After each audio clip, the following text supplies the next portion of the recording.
In the final years of the 19th century, when gas lamps still burned low against stone and the night belonged more to shadow than light, city walls remained places of duty rather than relics. In 1898, along the outer defenses of an old European city, its exact name varying across reports, but consistently described as fortified, river-adjacent, and centuries-old, night guards continued a practice that had changed little since the previous era. Though artillery had rendered such walls largely obsolete, they were still walked, still watched, and still trusted to mark the boundary between the ordered city and what lay beyond. The guards were municipal men, not soldiers, not scholars. Their names appear sporadically in payroll ledgers, duty rosters, and a handful of surviving watch journals preserved in regional archives. Most were middle-aged, many were veterans of earlier service, reassigned to quieter posts. Their task was simple: patrol the parapets from dusk until dawn. Note disturbances, keep fires lit, and ensure the gates remain sealed until morning. On most nights, there was little to record. The walls themselves were uneven, their stones worn smooth by centuries of wind and passing hands. Ivy clung to sections abandoned after earlier repairs.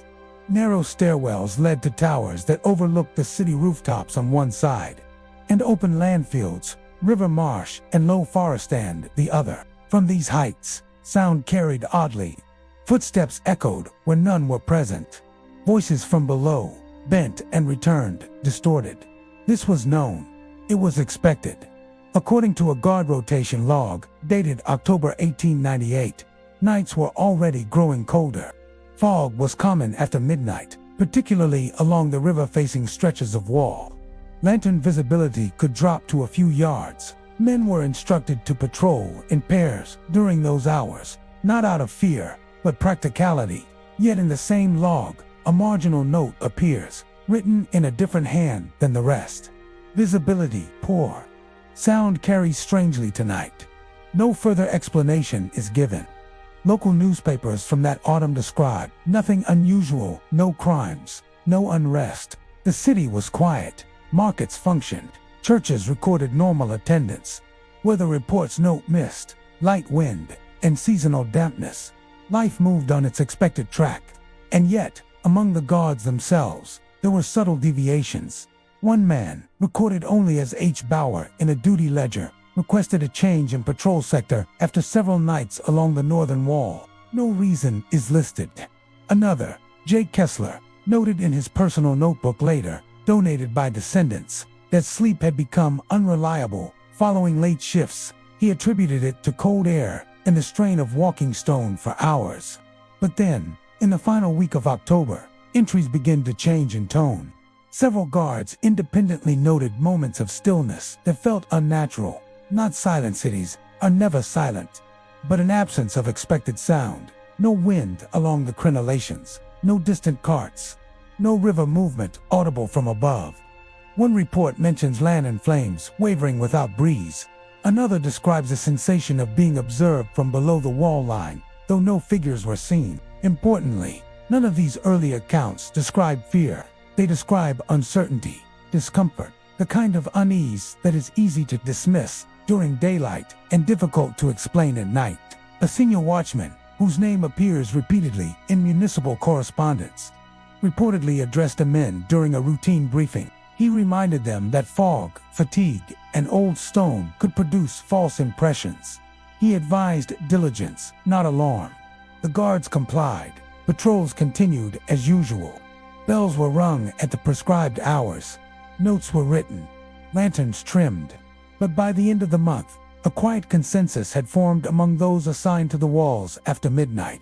Something about the night watch had changed. Not dramatically, not suddenly, just enough to be noticed, and just enough to be written down.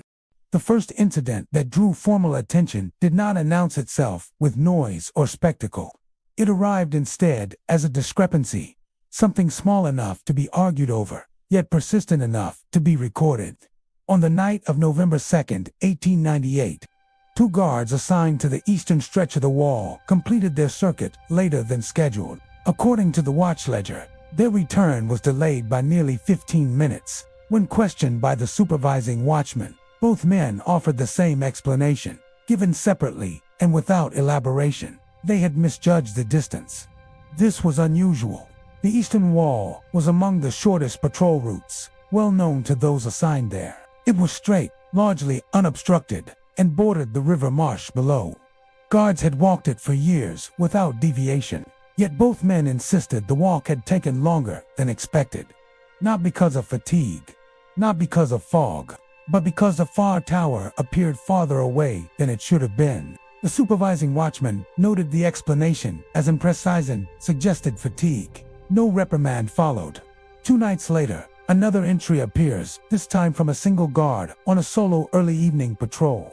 He reported hearing footsteps on the wall behind him while approaching the south tower. Believing another guard had closed the distance silently, he stopped and turned. No one was there. This, too, was not unprecedented. Stone carried sound. Wind could mislead the ear.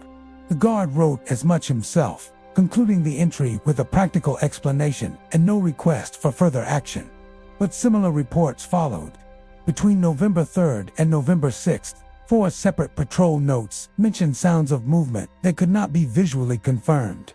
Footsteps, the shift of weight. Once, what was described as fabric brushing stone each time. The sound ceased when the guard stopped walking. Importantly, these accounts are restrained. None suggest pursuit. None describe voices. None claim to see a figure. Each ends with an attempt at reason. One guard wrote, "Likely my own steps, returning in echo." "Wall damp tonight," another noted. "Fog distorts distance. Must not let imagination work." The men were clearly aware of how such reports might be received. On November 7th, the first incident occurred that required verbal testimony. Shortly after midnight, a lantern was discovered extinguished near the western parapet. The glass was intact, the wick unbroken. No wind strong enough to snuff flame had been reported that night. The guard assigned to that section insisted the lantern had been burning minutes earlier when he passed the spot. When asked if he had seen anyone near the parapet, he answered no. When asked if he had heard anything, he paused before responding. He then said only that the night had been close and difficult to judge. The lantern was relit. Patrols continued. The city remained undisturbed. No alarms were raised. No citizens reported anything unusual beyond the walls. To those within the streets and homes below, November progressed as expected. But along the parapets, the guards began to slow their pace, not consciously, not in unison, but subtly. Steps shortened. Lanterns were checked more often. Conversations between patrol partners dropped away during the later hours.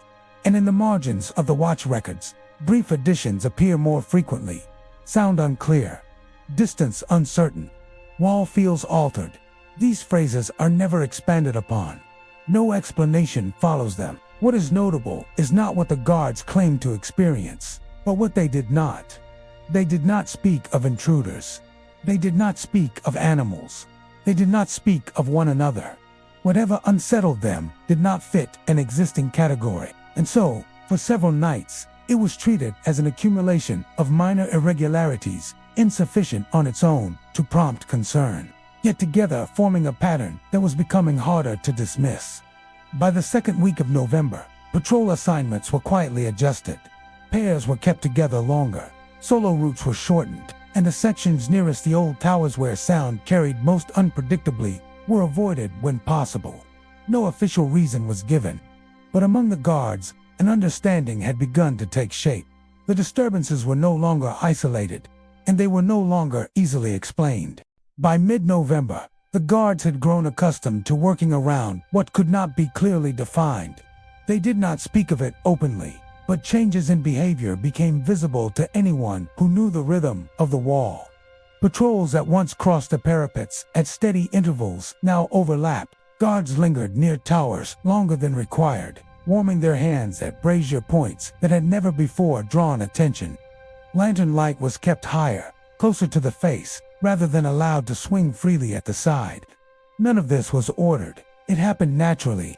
The first incident that could not be confined to a single patrol occurred on the night of November 14, 1898. 3 guards assigned to adjacent sections submitted separate accounts the following morning. All three reports referenced the same moment, recorded within minutes of one another. Shortly after 1 o'clock, a sound was heard along the upper stones of the wall. It was described differently by each man, yet carried a common structure. One called it a measured movement, not hurried. Another wrote, weight shifting above the parapet, but no fall of stone. The third recorded simply, something pacing. None of the men were able to locate the source. When they moved toward the sound, it ceased. When they resumed their routes, it returned, never closer, never farther, always just beyond the range of lantern light. One guard attempted to test the phenomenon by stopping completely. He stood still for nearly a full minute, lantern raised, listening. The sound stopped with him. When he stepped forward again, it resumed. This detail appears in two separate reports, written independently. Still, rational explanations were sought. The supervising watchman suggested that loose stonework might be shifting with temperature changes. Another proposed birds disturbed from roosting by lantern light. A third mentioned the possibility of river debris striking the lower wall, its echoes carried upward. These explanations were recorded alongside the incidents, not in place of them. On November 16th, an unfamiliar mark was noticed on the stone near the north tower. It was not deep, more a scuff than a cut, and could not be reliably dated. The stone in that section had weathered unevenly for decades. No one could say with certainty that the mark was new. Yet it was noted. The guard who recorded it added a brief line beneath the description. Do not recall this yesterday. As the month progressed, the guard's notes became more careful, more exact. Times were recorded down to the minute. Distances were measured by steps. Descriptions avoided interpretation, focusing instead on what could be verified. Despite this discipline, a sense of unease is evident between the lines. Several men reported the impression of being followed along the wall not by sight, but by alignment. Lantern shadows fell where no light source existed. Sounds matched pace, but did not overtake it. One guard described stopping abruptly and turning, only to experience a delay, no sound, no movement before the wall returned to its usual stillness. Another wrote that the wall felt occupied, though he acknowledged the word was inadequate. By this stage, the men had ceased discussing the incidents during daylight. Complaints were not filed. No formal request for investigation appears in municipal records. The guards understood the nature of their employment. They also understood how easily such matters could be dismissed. Instead, the wall itself became the focus. Certain stretches were avoided when alternatives existed. The northern parapet, where the towers stood closest together, was crossed quickly and without pause. No one volunteered for those sections. Assignments were accepted without comment, but never requested. The city beyond the walls remained unaware. Church bells rang. Markets opened. River traffic continued. But above it all, along the stone line that divided the city from the dark beyond, the guards moved with increasing caution. What had begun as uncertainty was now repetition. And repetition, to men trained to observe, carried weight. By the third week of November, the disturbances had established a pattern. And patterns, once recognized, are difficult to ignore. The incident that marked a turning point occurred on the night of November 21st, 1898. During the deepest hours, before morning when fatigue was at its height and the city lay at its quietest, 3 guards were assigned to the central parapet that night, a section considered unremarkable by comparison to the older towers.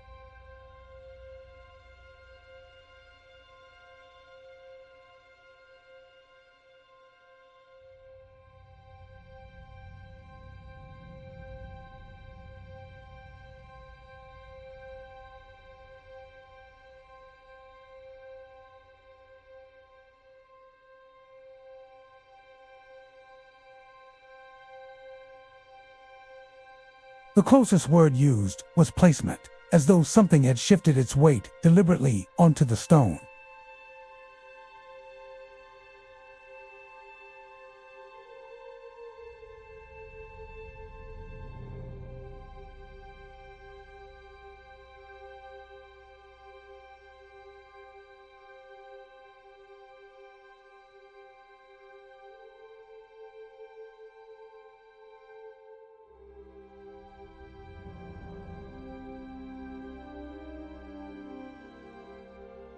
the men stopped. None of the accounts mentioned panic.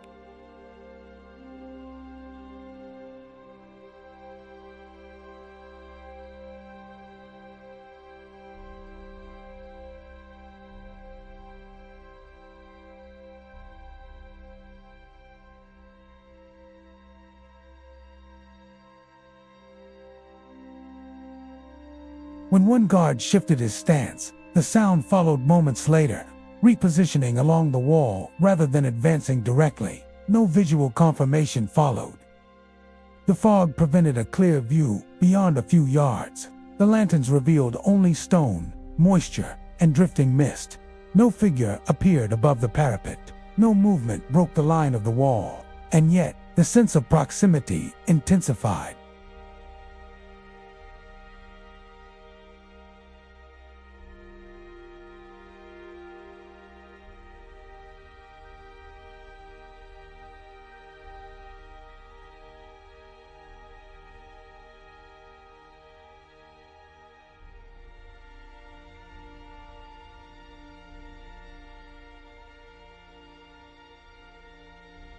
Eventually, they withdrew together toward the nearest tower, abandoning the remainder of the patrol route. This was a breach of routine. It was also recorded. At dawn, the men submitted their statements independently. No attempt was made to align their descriptions. Each was written in plain language, avoiding speculation. None named the source of the sound. What followed is significant for its restraint. No alarm was raised to city officials. No announcement was made to the public. The supervising watchman did not accuse the men of error, nor did he fully endorse their accounts. Instead, he added a brief note to the report. Men unsettled, cause unknown, advise observation. That same day, patrol schedules were quietly altered. The central parapet was assigned only during early evening hours. After midnight, routes were redirected through tower interiors whenever possible. The wall itself was inspected in daylight. No damage was found. No marks were identified that could explain the reported sounds. The stone was damp, as expected. Mortar intact. By nightfall, the fog had lifted. Patrols resumed under clearer conditions. Yet among the guards, something had shifted. The incidents were no longer theoretical. They had occurred simultaneously to multiple men in the same place, under the same conditions, and still nothing had been seen. It was this absence of shape, of form, of explanation that left the deepest impression. From that night onward, the men no longer wrote of uncertainty alone. They wrote of presence.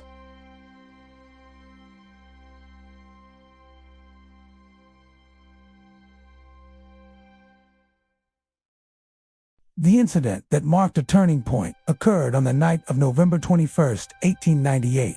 During the deepest hours, before morning when fatigue was at its height and the city lay at its quietest, 3 guards were assigned to the central parapet that night, a section considered unremarkable by comparison to the older towers, where the records note low fog rising from the river shortly after midnight, thick enough to dull lantern light, but not severe enough to halt patrols. According to the combined accounts preserved in a consolidated watch report requested days later, the disturbance began without warning. At approximately 1:40 a.m., all 3 men reported hearing a single, heavy sound on the wall ahead of them. It was not described as a strike, nor a fall. The closest word used was placement, as though something had shifted its weight deliberately onto the stone. The sound came from above parapet height. One guard raised his lantern and called out, assuming another patrol had crossed ahead of schedule. There was no reply. As they advanced, the fog thickened unevenly, clinging to the wall while the open side remained partially clear. Lantern light reflected back strangely, flattening depth and making distance difficult to judge. Then the sound occurred again. This time, it was closer. The men stopped. None of the accounts mentioned panic. What they describe instead is hesitation, each waiting for the others to act first. One guard later admitted that he did not know what response was appropriate. As there was no visible cause to respond to, they stood in silence. In that stillness, a new detail emerged. All 3 men noted the same sensation, the impression that the sound was aligning itself with them. adjusting position as they did. When one guard shifted his stance, the sound followed moments later, repositioning along the wall rather than advancing directly. No visual confirmation followed. The fog prevented a clear view beyond a few yards. The lanterns revealed only stone, moisture, and drifting mist. No figure appeared above the parapet. No movement broke the line of the wall. And yet, the sense of proximity intensified. One guard wrote later that the wall no longer felt empty. Another noted that the air seemed compressed, as though sound was being absorbed rather than carried. After several minutes, accounts vary on the length the sound ceased entirely, not gradually, at once. The guards remained in place for some time after, uncertain whether movement would provoke its return. Eventually, they withdrew together toward the nearest tower, abandoning the remainder of the patrol route. This was a breach of routine. It was also recorded. At dawn, the men submitted their statements independently. No attempt was made to align their descriptions. Each was written in plain language, avoiding speculation. None named the source of the sound. What followed is significant for its restraint. No alarm was raised to city officials. No announcement was made to the public. The supervising watchman did not accuse the men of error, nor did he fully endorse their accounts. Instead, he added a brief note to the report. Men unsettled. Cause unknown. Advised observation that same day. Patrol schedules were quietly altered. The central parapet was assigned only during early evening hours. After midnight, routes were redirected through tower interiors whenever possible. The wall itself was inspected in daylight. No damage was found. No marks were identified that could explain the reported sounds. The stone was damp, as expected. Mortar intact. By nightfall, the fog had lifted. Patrols resumed under clearer conditions. Yet among the guards, something had shifted. The incidents were no longer theoretical. They had occurred simultaneously to multiple men in the same place, under the same conditions, and still nothing had been seen. It was this absence of shape, of form, of explanation that left the deepest impression. From that night onward, the men no longer wrote of uncertainty alone.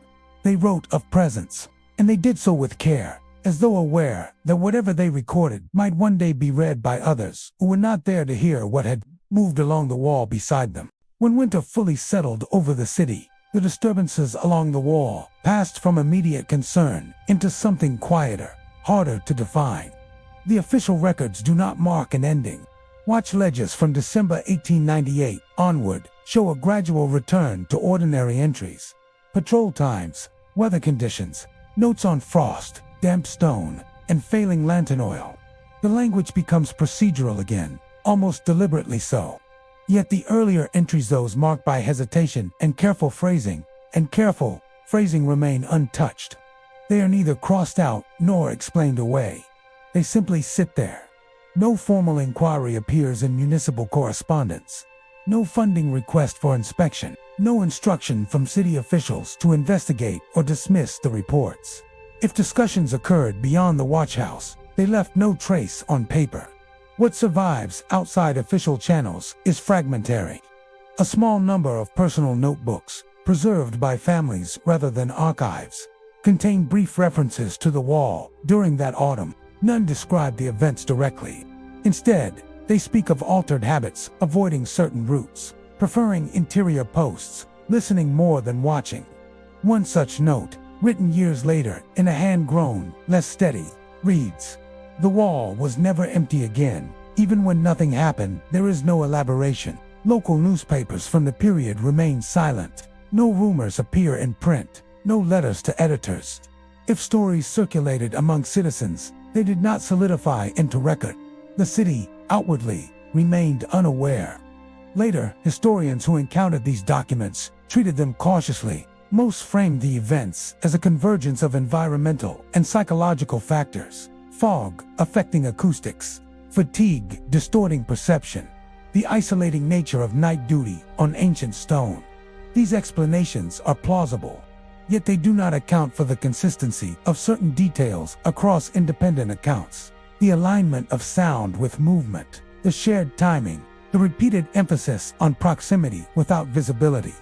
Equally notable is what the guards never claimed. They did not describe an intruder. They did not describe an animal. They did not describe a figure, a face, or a form. They described only what could be heard, felt, and noted, carefully, reluctantly, and without conclusion. By the turn of the century, most of the men involved had moved on. Some retired, others transferred to different posts. The wall itself was altered over time, sections repaired, towers repurposed, patrol routes shortened as the city expanded beyond its old boundaries. What remains is a thin thread of documentation enough to confirm that something unsettled occurred, but not enough to define it. No final report was written, no explanation was agreed upon, and no single moment marks the end of the incident. Instead, it faded into routine, leaving behind records that neither accuse nor explain, only observe. They remain, quiet and unresolved, in the margins of history, like the wall itself, standing, watching, and saying nothing at all.